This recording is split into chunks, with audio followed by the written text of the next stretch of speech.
Greetings, dear viewers. This is George from Ireland again. Now, as it's wedding bells for Prince Harry and Miss Markle, I thought I should tell you something which is slightly topical and tell you what it's like to know Prince William face to face. The mating season for the royal family is coming up, so they'll be in the media a lot in the run-up to next spring.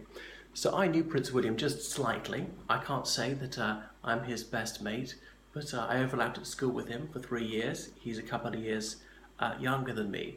So what is he like? You might want to know. Well, he's very self-assured.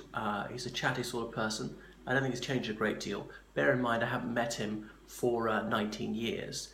And when I was there, I spoke to him 24 times, I would say maximum. I doubt he remembers me. He's intellectually incurious. He almost never went to the theatre or any society meetings. He is very genuine, and he doesn't seem to have display mode.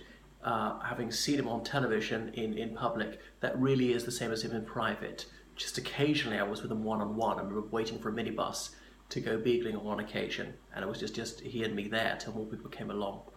So he dislikes intrusion. He didn't want people to take photos of him in certain situations. I mean, he realises that he has to have his photo taken by the media on public occasions, but when it's in private, he doesn't want that. He clearly said that to people. But the only opinion I ever got out of him, he is pro-hunting, because in the 90s this was a salient issue. Should hunting with hounds be outlawed? Well, unsurprisingly, he was in favour. And once the League Against Cruel Sports came to school, he was in the audience, and he spoke out against it, which was very much the popular opinion in school at the time. But they didn't seem to recognise who he was, the League Against Cruel Sports, because you think he could have been in the media, and that'd be a highly tendentious thing to say, because the majority of the population were against hunting with hounds.